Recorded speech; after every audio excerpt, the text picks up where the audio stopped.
Je m'appelle Célia Mériquet, je suis aujourd'hui la directrice de franceinfo.fr et qui fut autrefois France TV Info et qui a été rebaptisée en 2016. Et je vais vous raconter cette autre aventure. Je vais vous la raconter avec à la manière où on le faisait et où on le fait encore à France TV Info aujourd'hui, France Info. C'est avec une métanarration.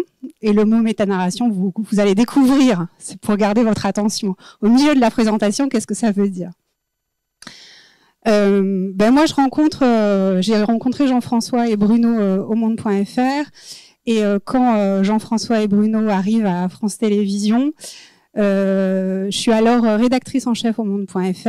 Ils viennent me chercher aussi à travers un Sherpa qui est là, qui est Hervé Brusini, qui lui est un insider de France Télévisions et qui va me faire explorer cette vaste maison.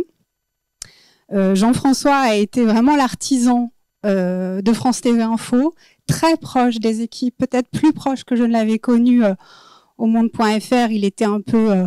il parlait à la direction, mais à France TV Info, il était là tout le temps au milieu de l'open space. Donc, il était très proche des gens. Il a travaillé à nos côtés jusqu'en juin 2017. Et le fil ne s'est jamais rompu depuis 2017. Et ce que je vais partager avec vous, je l'ai recueilli auprès des journalistes de la rédaction ou anciens journalistes de la rédaction qui ont partagé leurs souvenirs avec toutes les choses donc, qu'il nous a apportées et toutes les choses aussi qui sont restées encore aujourd'hui. Donc tout commence à l'hiver 2010. On se retrouve avec Jean-François au Café Timmer, place du Châtelet, et on se parle très vite du live que nous avons expérimenté au monde.fr au moment des printemps arabes.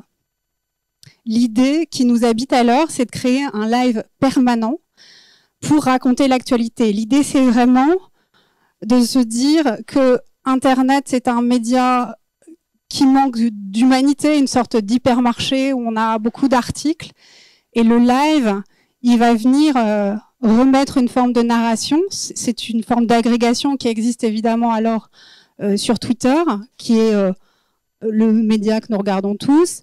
Et on a envie de recréer ça, d'inventer une autre façon de raconter l'actualité. Jean-François, il est très habité par un livre que connaît bien François Xavier, qui est la baraque qui est dans la salle, qui parle de stratégie océan bleu. En gros, on est le dernier arrivant dans le monde des médias. Il faut qu'on arrive avec quelque chose de disruptif, quelque chose qui casse la baraque. Pour ceux qui connaissent pas ce genre de stratégie, la Wii, la console de jeu qu'invente Nintendo, je crois qu'on est au début. Moi, je suis au monde.fr alors on joue beaucoup à la Wii. C'est une console de jeu qui vient s'imposer dans un marché qui conquiert peut-être les familles, qui conquiert les femmes. C'est la même idée. On arrive avec quelque chose dans un marché saturé où on va casser la baraque. Tout va très vite.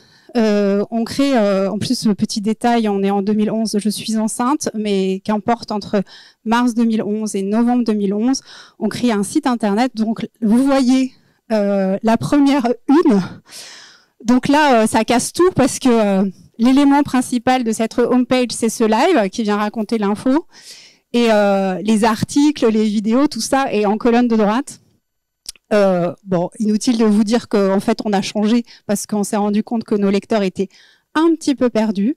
Mais il n'empêche, ce live, il perdure et il s'est vraiment imposé comme une identité forte de France Info. Quand on crée un média, on se demande c'est quoi, de quoi on va parler, comment on va en parler. On définit une ligne éditoriale. Et je dois dire que quand on crée un média d'information de service public, on est un peu écrasé par l'immensité de la tâche. On se demande c'est quoi en fait un média de service public. Et petit à petit, on a réussi à le définir et je ne sais plus à quel moment qui en a l'idée, parce que dans ces réunions, est-ce que c'est Jean-François, est-ce que c'est Thibaut Vuitton qui est le rédacteur en chef, est-ce que c'est moi, je ne sais pas vous dire. Mais on aboutit à ce triangle. Ça fait un peu Illuminati, mais n'ayez pas peur. c'est un triangle qui définit la ligne éditoriale de France TV Info. Donc France TV Info, très simplement, parle de ce qui se passe maintenant. C'est un média d'information en continu qui parle de hard news, ce qui est important, ce dont on doit absolument parler, qui est potentiellement chiant, mais qui s'impose à nous, en quelque sorte, les dominantes d'actualité, et ce qui est concernant. Alors Jean-François détestait ce mot, il préférait c'est intéressant, mais moi je pense que c'est concernant, c'est quand même, ça dit mieux les choses, au sens c'est ce dont les gens parlent à la machine à la café ou sur les réseaux sociaux. Et à chaque fois qu'on posait ça, on disait aux gens, quel que soit ce que vous produisez, que ce soit un push, que ce soit un article de desk, que ce soit, on a appelé ça aussi une story, quelque chose de beaucoup plus ambitieux avec du souffle, vous devez vous situer dans ce triangle. Et notamment pour les deskers qui disaient est-ce que ça se push ou ça se push pas, ben c'était une bonne façon très simple de se dire voilà où on va.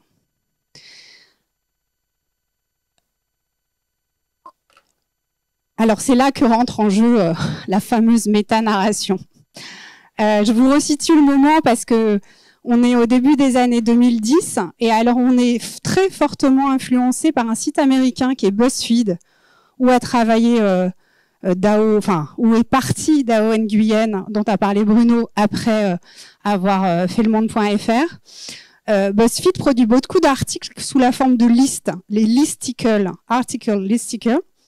C'est un type de format qui s'adapte très bien au nouveau mode de consommation de l'info sur le téléphone mobile. Je vous rappelle, 2008, l'iPhone. Donc, vraiment, on est dans ce mouvement-là.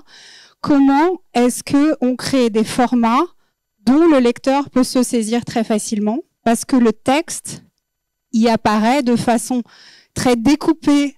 On fait des numéros, des puces. Et c'est là qu'apparaît le mot métanarration. Ça veut dire le lecteur n'a souvent pas ni le temps ni l'envie de lire l'article en intégralité. Hein. On sait que sur Internet, en fait, les gens scannent un article. Ben donc, il faut que on crée une forme de cohérence entre le titre, les puces, pour que d'un coup d'œil, en fait, le lecteur puisse se contenter en quelque sorte du titre et de la métanarration pour aller au bout. Il aura compris le sens de ce qu'on produit juste avec ça. Donc cette notion de métanarration, elle intègre notre Bible, hein, comme partout ailleurs, on a tout écrit, tout recensé, donc tous les formats sont décrits avec précision, mais la cohérence de la métanarration, c'est une bataille quotidienne. Et pour ceux qui sont des lecteurs attentifs, pour ceux qui ont lu les 37 règles, c'est quoi le titre exact? 37 règles pour savoir tout écrire. C'est le dernier livre que Jean-François a fait paraître en début de l'année 2023. Au chapitre 14, vous avez composé la métanarration. Donc, c'est de son expérience à France TV Info qu'il est amené à théoriser cette façon d'écrire qui est très inscrite dans le web. À France TV Info, on n'a pas oublié juste le récit, c'est-à-dire on explore des nouvelles façons de raconter l'info, mais on n'oublie pas d'autres formes plus traditionnelles de récit. Et Jean-François est là pour nous le rappeler que le reportage, c'est l'essence de notre métier.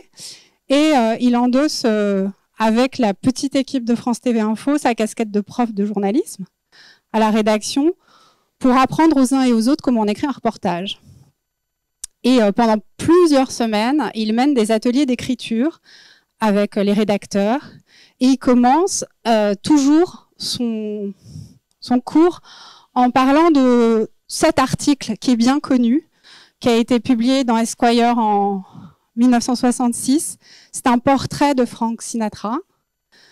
Frank Sinatra, The Cold. Et en fait, c'est l'histoire de ce journaliste qui doit faire un portrait du chanteur, mais celui-ci il parvient jamais à le rencontrer parce qu'il a toujours un peu une bonne excuse. Un jour il a un rhume, l'autre jour il peut pas. En fait, il se cache un peu, Frank Sinatra. Et du coup, le journaliste dresse son portrait en creux en interrogeant tout son entourage, Jean-François part de là pour ensuite nous emmener sur comment est-ce qu'on écrit bien.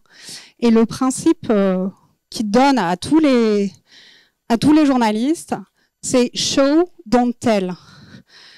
Et en fait, il nous dit, alors si je le traduis comme ça, je vous dis, le souvenir en fait qu'en ont les journalistes aujourd'hui, c'est plutôt que de dire que quelqu'un est anxieux, par exemple, ben faut pas l'écrire littéralement. Il faut dire qu'il a des plaques rouges qui s'affichent qui apparaissent dans son cou, qui fait les 100 pas. Il faut raconter l'histoire de cette personne anxieuse et pas juste dire il est anxieux parce que ça aura beaucoup plus de force. Donc dans ces ateliers d'écriture, il dit ce que d'autres ont dit, mais je vous le redis, tout ce qu'il a appris à Actuel. Chassez les adverbes, ne faites pas d'incises dans les phrases, préférez toujours le présent de l'indicatif, tout ce que vous retrouvez dans ce petit manuel, qui est un petit bijou quand même, et que j'ai conseillé encore vendredi dernier aux étudiants en journalisme. Donc voilà, tous ces conseils ils sont extrêmement précieux. Et ces conseils sur comment écrire, il les double de conseils, il implore, et il dit « surtout pas de gras dans les puces ». Voilà, il est toujours très attentif à la forme, même si on est sur Internet. C'est quand même, je trouve le paradoxe, quelqu'un qui aime la typo et tout, on arrive sur Internet et Google ne sait pas lire énormément de typos. Mais pour Jean-François, ça reste une obsession de porter toujours des considérations sur la forme pour tous les articles. Donc une bonne typo, sur Internet, c'est une typo sans sérif, ça veut dire sans empattement, c'est celle-ci. Donc ça, il le défend haut et fort partout. Il le défend aussi quand France TV Info devient France Info, parce qu'on a une typo qui arrive que lui trouve absolument illisible. C'est une des dernières batailles qu'il mène quand il est encore à France Télévisions. Et puis, il fait aussi follement, je dis follement parce que il fait la une de France TV Info, et il fait pas une fois la une. Il l'a fait, il l'a refait, il l'a refait. Pour les élections, on a 7 formats de homepage. Et les mecs derrière, là, je vois qu'il y a Christophe Monboise, Pierre Penn, ils développent, parce qu'en fait, il faut que la forme et le fond correspondent toujours. Et donc, il faut tout prévoir tous les scénarios possibles pour un résultat d'élection. Et puis nous, on manipule la home pour dire c'est plus gros, c'est plus petit, c'est plus comme ça. La home, moi, j'essaye de retenir, parce que c'est pas mon métier, mais c'est toujours un rapport texte-image équilibré, beaucoup de blanc, et un sens de lecture qui doit être évident. La dernière home de France Info, je vous dis, il la détestait, et il avait raison.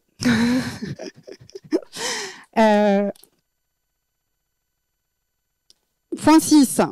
Ouais, sur un site d'info en continu, tout va tout le temps très vite. C'est-à-dire qu'on est, c'est une tornade permanente, une info chasse l'autre. Soudain, c'est la déflagration. Il y a un gros breaking news.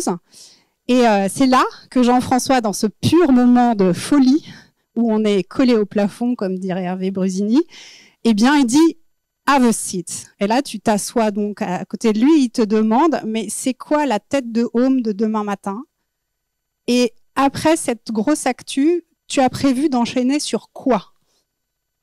Donc toi, tu es un petit peu, pris au dépourvu, parce que tu sais pas ce que tu vas faire dans 5 minutes ou dans 1 heure. Et on te dit, mais va plus loin, assieds-toi, réfléchis.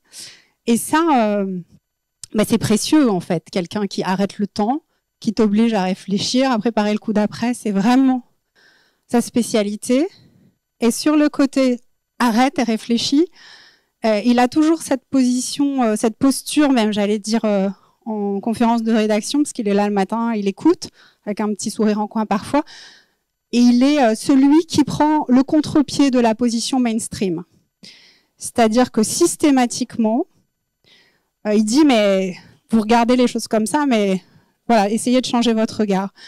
Ce qui marque le plus, sur la politique française, il commande beaucoup, et sur l'élection de Trump, il nous avertit, il nous dit le prenez pas pour un rigolo en fait, il se passe quelque chose. Et il est toujours cette petite lumière attentive pour nous alerter et pour pas qu'on plonge et pour qu'on pense contre nous-mêmes.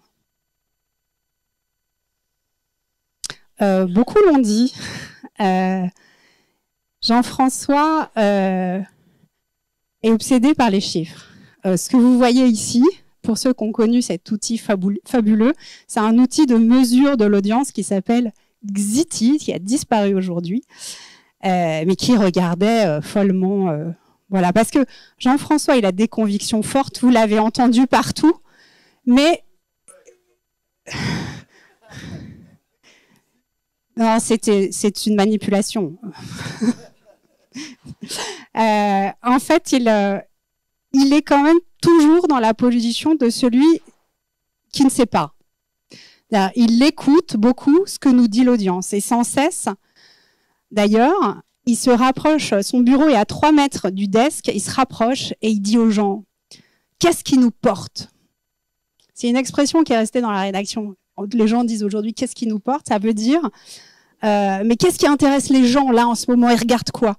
Et on a, outre ce fabuleux outil Xiti, il y a un outil encore plus fou qui s'appelle Chartbeat, qui est un outil de mesure de l'audience en temps réel.